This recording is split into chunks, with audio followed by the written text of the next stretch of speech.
ಇದು ಉಪ್ಪೆ ನ್ಯೂಸ್, ಸತ್ಯದೊಂದಿಗೆ ಪ್ರತಿಕ್ಷಣ. जन्म जयंती सिर्फ ये बीदर या कर्नाटक में ही नहीं तो पूरे देश भर में हम लोग मना रहे हैं। साथियों, सबसे पहले आप सब लोगों को डॉक्टर बाबा साहब अम्बेडकर की 135वें जन्म जयंती के अवसर पर मैं शुभेच्छा आप लोगों को देता हूँ। साथियों, इस देश में दो विचारधाराएं चल रही है। एक विचारधारा डॉक्टर बाबा साहब अम्बेडकर की जो संविधान में लिखी हुई है, उद्देशिका में जो अभी मन से पढ़ी गई कि इस देश में समता, स्वतंत्रता, न्याय, बंधुत्व पर आधारित समाज और राष्ट्र का निर्माण किया जाए। और एक दूसरी विचारधारा है जो विषमतावादी है, गैर बराबरवादी है, अंधविश्वासी है, पाखंडी है, जो इस देश में कुछ मनवादी लोग चला रहे हैं, वो भी एक विचारधारा चल रही है। साथियों, इस देश में सरकार जो है वो बाबा साहब अम्बेडकर को भुलाना चाहती है, लेकिन जनता भूलना नहीं चाहती। इस देश में जनता गांधी जी को भूलना चाहती है, लेकिन सरकार उनको भूलने नहीं देती। जो बात मैं कह रहा हूं साथियों, 1952 में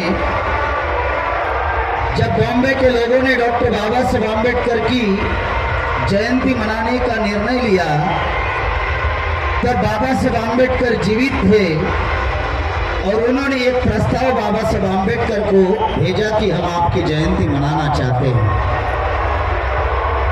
बाबा साहब अम्बेडकर ने कहा, अभी मैं जीवित हूं, ऐसे कार्यक्रमों में मैं नहीं आना चाहता हूं, लेकिन बॉम्बे के लोगों ने बाबा साहब अम्बेडकर को बहुत रिक्वेस्ट किया और बाबा साहब को कहा कि जयंती की तैयारी हम लोग कर चुके हैं, आपको किसी भी परिस्थिति में आना होगा। बाबा साहब उस जयंती में गए, खुद के ही जयंती में गए, और बाबा साहब अम्बेडकर ने उस जयंती में उस जनता को प्रबोधन करते हुए एक बात कही कि मेरे नाम का जय जयकार करने के बजाय मेरा अधूरा कार्य पूरा करो और उसके लिए जान की बाजी लगा दो। ये बात बाबा साहब अम्बेडकर ने अपने खुद के ही जयंती में 1952 में कही कि मेरे नाम का जय जयकार मत करो, मेरा जो अधूरा कार्य है उस अधूरे कार्य को पूरा करो।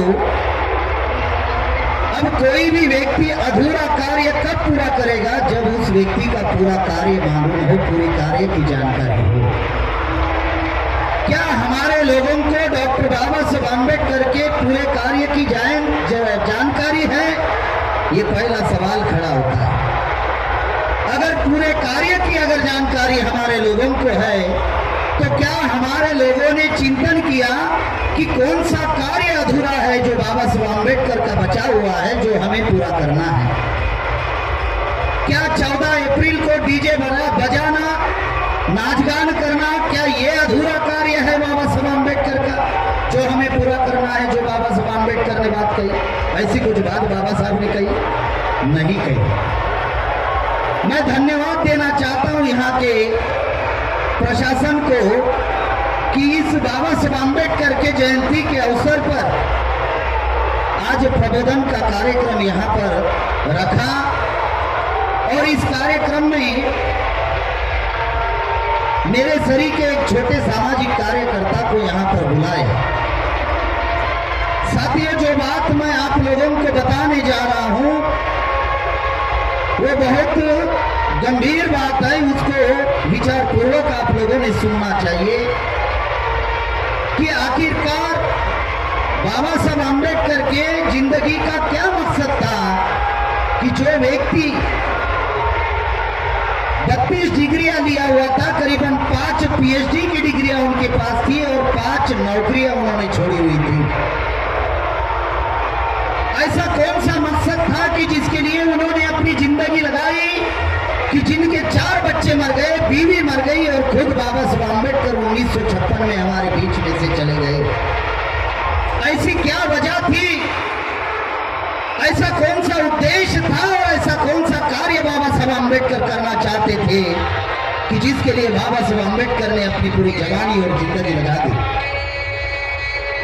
बाबा साहब आम्बेडकर ने अपने जीवन में बहुत सारे कार्य किए और बहुत सारे लोग मन से ये बातें बताते हैं। क्या बताते हैं कि बाबा साहब आम्बेडकर ने कहा कि जाओ अपने घर के दीवार के ऊपर लिख दो कि हमें इस देश की शासन करती जमात बननी है। क्या हमारे लोगों ने चिंतन किया कि हम शासन करती जमात क्यों नहीं बना? बाबा साहब आम्बेडकर ने दूसरी बात कही कि मुझे भारत बौद्धमय बनाना है। क्या हमारे लोगों ने चिंतन किया कि भारत बौद्धमय क्यों नहीं बना? लेकिन जो तीसरी बात डॉक्टर बाबा साहब आम्बेडकर ने 1927 में महार तालाब का जब सत्याग्रह बाबा साहब आम्बेडकर ने किया, तब बाबा साहब आम्बेडकर ने एक बात कही थी कि जागृति का अग्नि अखंड जलाए रखो। क्या हमारे लोगों ने इस पर काम किया? क्या जागृति का अग्नि अखंड जलाए रखने के लिए लोगों ने कोई प्रयास किया? क्योंकि जागृति का अग्नि अखंड जलाए रखने के लिए त्याग और समर्पण करना पड़ता है, डिवोशन और डेडिकेशन देना पड़ता है, टाइम, टैलेंट, मनी इन्वेस्ट करना पड़ता है। और ये हमारे लोग करना नहीं चाहते क्योंकि हमारे लोगों को ये फोकट में मिला।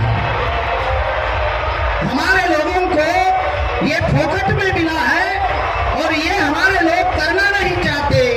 जब करना ही नहीं चाहते तो हम शासक कैसे बनेंगे? भारत बौद्धमय कैसे होगा? वो क्या वजह थी कि जिस वजह से डॉक्टर बाबा साहब आम्बेडकर ने अपनी जिंदगी लगाई, वो कौन सा अधूरा कार्य था जो डॉक्टर बाबा साहब आम्बेडकर नहीं कर पाए? और हम लोगों को बाबा साहब ने कहा कि मेरे नाम का जय जयकार करने के बजाय मेरा अधूरा कार्य पूरा करो और उसके लिए जान की बाजी लगाओ। आखिरकार वो कौन सा कार्य था? बाबा साहब ने अपने जीवन में कुछ लक्ष्य निर्धारित किए थे, कुछ उद्देश्य निर्धारित किए थे। उस उद्देश्य को हम लोगों को जानना और समझना बहुत जरूरी है कि वो आखिरकार क्या उद्देश्य था। तो बाबा साहब आम्बेडकर ने एक पहला उद्देश्य निर्धारित किया था उनके जीवन का कि इस देश में अनटचेबिलिटी को खत्म करना। बाबा साहब ने दूसरा उद्देश्य निर्धारित किया था कि इस मूल निवासी बहुजन समाज को शासक बनाना। और बाबा साहब आम्बेडकर ने तीसरा उद्देश्य निर्धारित किया था कि समता, स्वतंत्रता, न्याय, बंधुत्व पर आधारित समाज और राष्ट्र का निर्माण करना। ये 3 उद्देश्य थे बाबा साहब के जीवन के। पहला था अनटचेबिलिटी को खत्म करना, जो अभी तक खत्म नहीं हुई। उसके बहुत सारे उदाहरण हैं। अगर हमारा आदमी मूंछ बढ़ा देता है तो उसको पीटा जाता है, घोड़ी पर बैठता है तो उसको पीटा जाता है। चलो ये नॉर्मल उदाहरण है। जब इस देश के राष्ट्रपति रामनाथ कोविंद जी थे, उत्तर प्रदेश कानपुर के हैं और कोरी जाति के हैं। कोरी जाति उत्तर प्रदेश में शेड्यूल कास्ट में आती है। और जब राष्ट्रपति कोविंद साहब, रामनाथ कोविंद जी जब ओडिशा गए, जगन्नाथपुरी में मंदिर में जब दर्शन लेने के लिए गए, ये छठाकभर पंडित ने रामनाथ कोविंद जी को रोक दिया। क्या कहा जानते कि अछूतों को मंदिर प्रवेश वर्जित है। राष्ट्रपति की औकात नहीं, हमारी कोई औकात है क्या? इससे बड़ा कोई उदाहरण हो सकता है इस देश में? जब उस मंदिर के सामने, हमें भी ये बात कभी कभी समझ में नहीं आती कि जब मंदिर के सामने लिखा हुआ होता है अछूतों को मंदिर प्रवेश वर्जित है, तो भी हमारे लोग क्यों जाते हैं? जब मंदिर के सामने लिखा हुआ होता है कि कर्म ही फल है, तो क्यों जाते हो? एक बड़ा उदाहरण दे रहा हूं। पहला ऑब्जेक्टिव था बाबा साहब का अनटचेबिलिटी को खत्म करना। दूसरा उद्देश्य था इस समाज को शासक करती जमात बनाना, जो हम लोग अभी तक नहीं बन पाए। और तीसरा था जो संविधान में बाबा साहब आम्बेडकर ने संविधान के पहले पन्ने पर जो उद्देशिका बाबा साहब ने लिखी, उसमें कहा कि हमें क्या करना है, ये संविधान का ऑब्जेक्टिव क्या है, ये संविधान का उद्देश्य क्या है कि समता, स्वतंत्रता, न्याय और बंधुत्व पर आधारित समाज और राष्ट्र का निर्माण करना।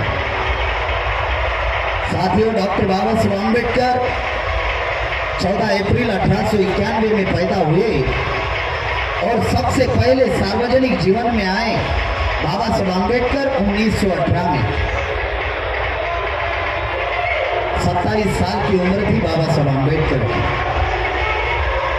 और 1918 में जब अंग्रेजों ने विधिमंडल का गठन किया था, मैं उद्देश्य आप लोगों को बाबा साहब आम्बेडकर का बताया। अब कौन सा अधूरा कार्य है, जब तक उनके पूरे कार्य की जानकारी हम लोग नहीं लेंगे तब तक अधूरा कार्य समझ में नहीं आएगा। मैं उनके कार्य के कुछ महत्वपूर्ण बिंदु आप लोगों के सामने रखना चाहता हूं कि वो कौन सा कार्य था जिसके लिए बाबा साहब आम्बेडकर ने अपनी जिंदगी लगाई। तो 1918 में जब विधिमंडल का गठन अंग्रेजों ने किया था, जिस समाज को इस मनुवादी ब्राह्मणवादी लोगों ने अधिकारों से वंचित रखा था, प्रतिनिधित्व से वंचित रखा था, रिप्रेजेंटेशन, रिजर्वेशन मतलब रिप्रेजेंटेशन है, रिजर्वेशन कोई अपाहिज लोगों को की हुई मदद नहीं है, कोई गरीब या लाचार लोगों को की हुई मदद नहीं है। तो अंग्रेज हम लोगों को प्रतिनिधित्व देना चाहते थे, तो 1918 में विधिमंडल का गठन अंग्रेजों ने किया। तब डॉक्टर बाबा साहब आम्बेडकर ने एससी और एसटी के लिए अलग प्रतिनिधित्व की मांग रखी। मोहम्मद अली जिन्ना ने मुसलमानों के लिए अलग प्रतिनिधित्व की मांग रखी।